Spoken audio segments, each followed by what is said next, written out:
Hello everyone, welcome to Solar Mastery School. This is Shweta Mishra, a solar entrepreneur and a nature lover. आज का हमारा topic है module mounting structure and shadow analysis. तो friends, आप जैसा कि जानते हैं स्केचअप की हम एक सीरीज चला रहे हैं जिसमें आपके डिमांड के मुताबिक हमने वीडियोस यहाँ पर डाली जिससे आप स्केचअप बहुत ही आसानी से सीख सकते हैं। इनिशियली हमने प्लान किया था कि ये 10 वीडियो की सीरीज होगी, बट कंटेंट को देखते हुए और आपके इंटरेस्ट को देखते हुए हमने इसको 11 वीडियोस की सीरीज बनाई है। तो आई होप आप प्रैक्टिस कर रहे होंगे, खुद सीख रहे होंगे और समझ भी रहे होंगे। तो आज का टॉपिक स्टार्ट करने से पहले मैं एक ओवरव्यू दे देती हूँ कि आपने इस सीरीज में क्या क्या सीख लिया और आगे क्या क्या सीखने वाले हैं। तो बेसिकली इंट्रो एपिसोड जो था सबसे पहला, उसमें आपने ये जाना कि सोलर में इतना एक्सटेंसिवली स्केचअप का यूज क्यों हो रहा है। उसके बाद एपिसोड 1 से एपिसोड 7 तक में आपने ये सीखा कि स्केचअप को फ्री में कैसे यूज कर सकते हैं, वेब वर्जन क्या होता है, कैसे उसको इस्तेमाल करके हम स्केचअप पे काम कर सकते हैं और क्या बेसिक टूल्स हैं स्केचअप में जो हमारी हेल्प करेंगी हमें सारी चीजें समझने में और लेआउट्स बनाने में, शैडो एनालिसिस करने में। तो सारे टूल्स आप 7th एपिसोड तक जान चुके। उसके बाद 8th एपिसोड में आपने ये जाना कि भाई साइट सर्वे की क्या नीड होती है और 3D लेआउट को बनाने से पहले आपने 2D स्केच बनाना सीख लिया। अपने हाथ से 2D स्केच आप बनाना सीख चुके जिसमें आप डायमेंशंस मेंशन कर पा रहे हैं और लैटिट्यूड और नॉर्थ को भी पॉइंट आउट कर पा रहे हैं, राइट। अब 9th एपिसोड में आपने 3D लेआउट साइट का प्रिपेयर करना सीख लिया और लोकेशन, लाइव लोकेशन कैसे ऐड करते हैं और नॉर्थ कैसे उसमें मार्क करते हैं, ये चीज भी आपने समझ ली। अब आज का जो 10th एपिसोड है इसमें आप मॉड्यूल माउंटिंग स्ट्रक्चर और शैडो एनालिसिस के बारे में कंप्लीट डिटेल्स में समझेंगे। और जो नेक्स्ट वीडियो होगा 11th वीडियो, उसमें ये जो आपको मॉड्यूल्स दिख रहे हैं इन मॉड्यूल्स को आप बनाना सीख जाएंगे। ये टेरेस पे जो आपको 2 टेबल्स दिख रही हैं इसमें मॉड्यूल्स माउंटेड है, तो ये चीज पूरा आप बनाना सीख जाएंगे कि मॉड्यूल्स कैसे बनाया जाता है। Okay, so stay tuned and congratulations अगर आप इसको प्रैक्टिस करके सीख समझ रहे हैं। आप स्केचअप बहुत ही इजी चीज है, मैंने पहले ही बताया था कि अगर आप पेंसिल यूज करना जानते हैं तो स्केचअप इज वेरी इजी, इसीलिए इसका इतना एक्सटेंसिव यूज भी हो रहा है। तो चलिए आइए आज के एपिसोड की शुरुआत करते हैं, सीखते हैं मॉड्यूल माउंटिंग स्ट्रक्चर के बारे में। सबसे पहले तो इस तरीके का सोलर स्ट्रक्चर जो आप देख पा रहे हैं, इसमें अगर हम डिटेल्स में बात करें तो this is the front leg of the structure, this is the back leg, ये होता है डिग्री हैंगर। आप जानते हैं कि सोलर मॉड्यूल्स को लैटिट्यूड पे, किसी भी लोकेशन के लैटिट्यूड पे टिल्ट किया जाता है, राइट।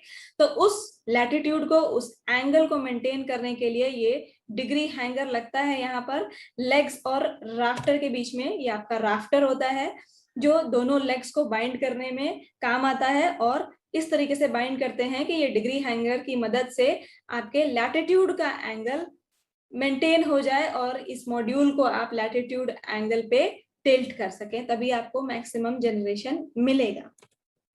ये होता है आपका Perlin. Perlin is super impose on rafter, rafter के ऊपर पर्लिन को सुपर इम्पोज किया जाता है इस तरीके से और इस पे ही सोलर मॉड्यूल्स को माउंट किया जाता है। This is your module tilted at latitude. This is foundation which is made from M20 grade of concrete ताकि इसको एक strength provide हो और किसी भी विंडी कंडीशंस में या किसी भी एनवायरमेंटल कंडीशंस में आपका स्ट्रक्चर फिक्स्ड रहे, डैमेज ना हो, अपनी जगह से हिले ना, इसीलिए ये फाउंडेशन बनाना इंपॉर्टेंट होता है। ओके, तो ये आपका एक ओवरव्यू हो गया। अब स्ट्रक्चर के बारे में जान लेते हैं कि क्या पैरामीटर्स हैं जो एक अच्छे स्ट्रक्चर में पाए जाते हैं। तो विंड वेलोसिटी की विथस्टैंडिंग कैपेसिटी आपके स्ट्रक्चर की 150 किलोमीटर पर आवर होनी चाहिए। स्ट्रक्चर का मटेरियल एटलीस्ट प्री जीआई होना चाहिए, जीआई, एचडी जीआई और मैग्नीशियम एलॉय आजकल आ गया है, तो ये सब हो तो और अच्छी बात है, बट एटलीस्ट प्री जीआई का स्ट्रक्चर होना चाहिए जिसका गैल्वेनाइजेशन थिकनेस कम से कम 80 माइक्रोन्स हो। जो भी नट्स, बोल्ट्स, क्लैम्प्स आप इस्तेमाल करें वो SS304 के होने चाहिए ताकि रस्टिंग उसमें जल्दी ना लगे। माउंटिंग अरेंजमेंट, अगर एलिवेटेड स्ट्रक्चर है और रेज्ड स्ट्रक्चर है, उसका माउंटिंग अरेंजमेंट जो है वो प्रॉपरली नट्स, बोल्ट्स उसमें अप्रोप्रिएट स्ट्रेंथ के यूज होने चाहिए और आरसीसी सरफेस पे अगर माउंटेड है तो उसकी एक स्ट्रेंथ को ध्यान में रखना है आपको कि उस पर proper clamps, nuts, bolts, anchors लगे हों। कंक्रीट फाउंडेशन जो है वो आपका अभी जैसे कि मैंने बताया M20 ग्रेड ऑफ कंक्रीट होना चाहिए, 1:1.5:3 का रेशियो होता है, और मिनिमम जो थिकनेस होती है इसकी 300 by 300 by 300 mm या 1 feet by 1 feet by 1 feet, या कम से कम जो कंक्रीट फाउंडेशन है उसका स्ट्रक्चर होना चाहिए। Minimum distance between roof edge and mounting structure कम से कम 0.5 मीटर्स का होना चाहिए। पैनल क्लीनिंग और मेंटेनेंस के लिए एक्सेसिबल होना चाहिए, यानी कि बहुत कंजेस्टेड स्ट्रक्चर ना लगा दें, कम से कम उसमें इतना स्पेस रखें कि जो आपके सोलर पैनल्स हैं वो क्लीन हो सके रेगुलरली, प्लस कनेक्शंस वगैरह चेक कर सके, या कोई किसी तरीके की मेंटेनेंस चाहिए तो एटलीस्ट एक्सेसिबल हो वो एरिया।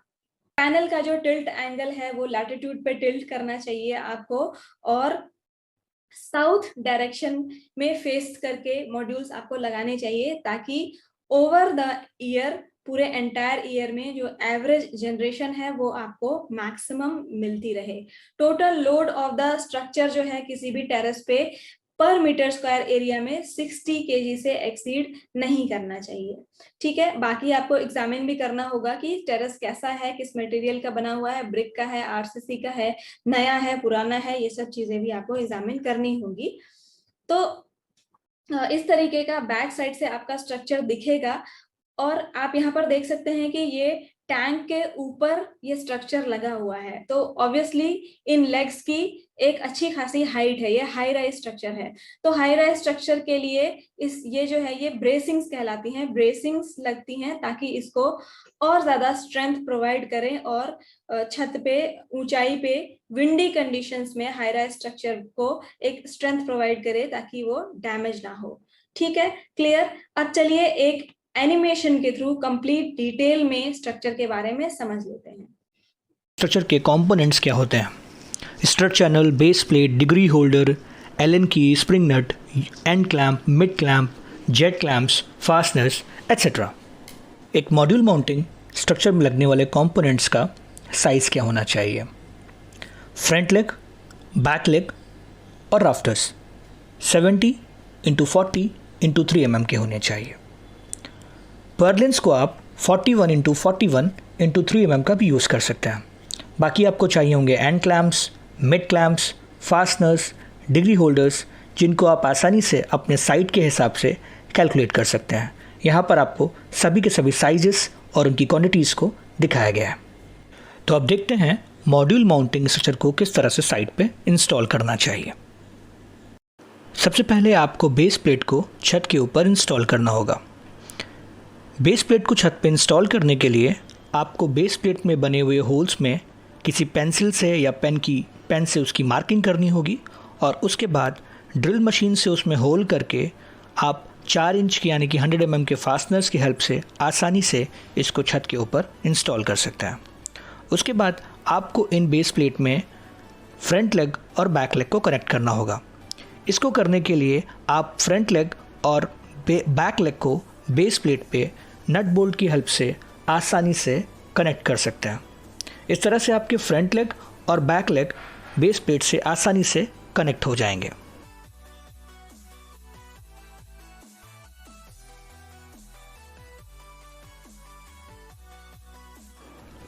इसके बाद आपको अपने स्ट्रक्चर को एक डेफिनेट टिल्ट एंगल देने के लिए डिग्री होल्डर्स को इंस्टॉल करना होगा।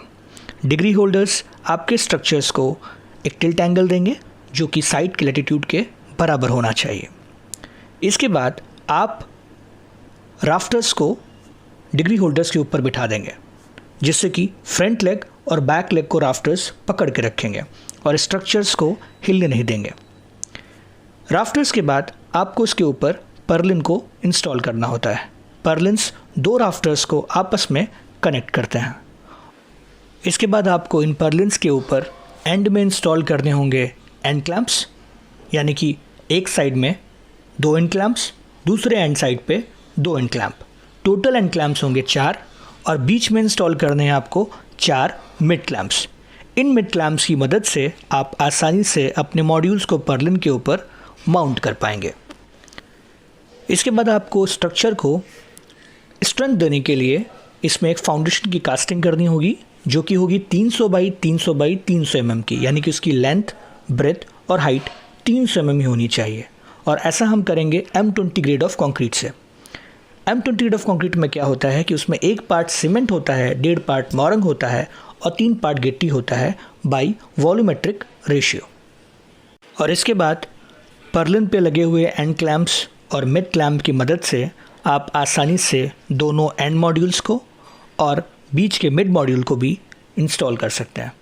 इस तरह से आपने देखा कि आप आसानी से अपने मॉड्यूल्स को एक टिल्ट एंगल दे सकते हैं स्ट्रक्चर की मदद से, और ये टिल्ट एंगल आपके साइड के लैटिट्यूड के बराबर ही होना चाहिए। तो फ्रेंड्स, आई होप कि इस एनिमेशन वीडियो से आपके स्ट्रक्चर के सारे डाउट्स क्लियर हो चुके होंगे। अब बढ़ते हैं शैडो एनालिसिस की तरफ। तो शैडो की अगर हम बात करें तो किसी भी ऑब्जेक्ट का जो शैडो होगा, अगर पूरे साल का हम देखें तो maximum 2 times of its height shadow cast करेगा वो ऑब्जेक्ट। जैसे कि यहाँ पर कोई पर्सन है जिसकी 6 फीट की हाइट है, तो वो maximum over the year study करेंगे तो 12 फीट की शैडो कास्ट करेगा। या कोई ऑब्जेक्ट है जिसकी हाइट 5 फीट है, तो कितना कास्ट करेगा मैक्सिमम पूरे साल में वो शैडो? 10 फीट की शैडो मैक्सिमम कास्ट करेगा। ठीक है, तो ये बेसिक रूल होता है। अब इस हिसाब से ये चीज मैंने आपको बताई क्योंकि इस हिसाब से हम डिसाइड करेंगे कि हमारे 2 टेबल्स के बीच में कितनी स्पेसिंग होनी चाहिए। एक बहुत ही इंपॉर्टेंट पॉइंट है, that is inter row spacing. अब ये कितनी होनी चाहिए? सपोज आपको 8-8 पैनल्स की या 10-10 पैनल्स के 2 टेबल्स बनाने हैं, तो आगे पीछे आप लगाएंगे, राइट? तो इन दोनों के बीच में कितनी डिस्टेंस होनी चाहिए, ये चीज कहलाती है इंटर रो स्पेसिंग। इसी से हम इसको स्पेसिफाई करते हैं। तो आइए समझ लेते हैं कि ये क्या होता है। बेसिकली ये 2 टेबल्स हैं, ठीक है। स्ट्रक्चर इस तरीके से डिजाइंड है कि ये दोनों टेबल्स की हाइट सेम है, यानी कि इनके फ्रंट लेग्स और बैक लेग्स बराबर हैं। तो इस केस में क्या होगा, ये कहलाता है आपका inter row spacing. This is back end की जो हाइट है, बैक एंड की से जो डिस्टेंस है, और इसका जो दूसरे टेबल का जो फ्रंट एंड है, पहले टेबल का बैक एंड और दूसरे टेबल का फ्रंट एंड, इन दोनों के बीच में जो डिस्टेंस है इसको कहते हैं इंटर रो स्पेसिंग। तो इसका एक पर्टिकुलर डिस्टेंस हम कैलकुलेट करके डिसाइड करते हैं ताकि आगे वाले टेबल की शैडो पीछे वाले टेबल पे ना पड़े, क्योंकि शैडो सोलर मॉड्यूल्स के लिए बहुत ही हानिकारक है, जनरेशन को बहुत तेजी से कम कर देता है। तो शैडो बिल्कुल भी नहीं पड़नी चाहिए, राइट? तो इसको बोलते हैं इंटर रो स्पेसिंग। अब इसका अगर एग्जांपल लें तो मान लीजिए कि ये वाली जो हाइट है, ये हाइट h है, ठीक है, और ये हाइट आपकी x है। तो कितना इंटर रो स्पेसिंग आप मेंटेन करेंगे? अभी के लिए तो हम ये देख रहे हैं कि दोनों टेबल्स की हाइट सेम है, तो क्या करेंगे, ये x प्लस एच, ये जो पूरी हाइट है, इसमें से, इस पूरी हाइट में से ये जो पीछे वाली टेबल होगी, इसके जो फ्रंट टिप से ग्राउंड तक की डिस्टेंस होगी, इस पूरी हाइट में से इस हाइट को हम माइनस कर देंगे, ठीक है। जो भी रिजल्टेंट आएगा उसका 2 टाइम्स करेंगे और उतना ही इंटर रो स्पेसिंग हम मेंटेन करेंगे। एग्जाम्पल के तौर पर यहाँ पर अगर आप देखें तो this height is x plus H. अब x प्लस एच में से x को माइनस करेंगे तो आया h, h का 2 टाइम्स करेंगे तो दैट इज 2h। तो यहाँ पर इंटर रो स्पेसिंग जो हम मेंटेन कर रहे हैं दिस इज 2h, ठीक है। अब ऐसा पॉसिबल है कि एक टेबल की हाइट कुछ और है और दूसरी टेबल की जो हाइट है वो कुछ और है। मान लीजिए कि इसमें आपने फ्रंट लेग लगाया ही नहीं, या इस वाले फ्रंट लेग से इस वाले फ्रंट लेग की हाइट डिफर कर रही है, तो जो भी इसकी पर्टिकुलर हाइट होगी उसको हम इस वाली हाइट से माइनस करेंगे और ये वाली हाइट निकल के आ जाएगी। यहाँ पर जो h है ये वाली हाइट निकल के आ जाएगी। अब इस वाली हाइट का 2 टाइम्स करेंगे और उतना ही इंटर रो स्पेसिंग हम यहाँ पर मेंटेन करेंगे। इसका रिजल्टेंट ये होगा कि आगे वाली टेबल की शैडो पीछे वाली टेबल पे नहीं पड़ेगी। ओके, इस तरीके से ये होती है आपकी इंटररो स्पेसिंग।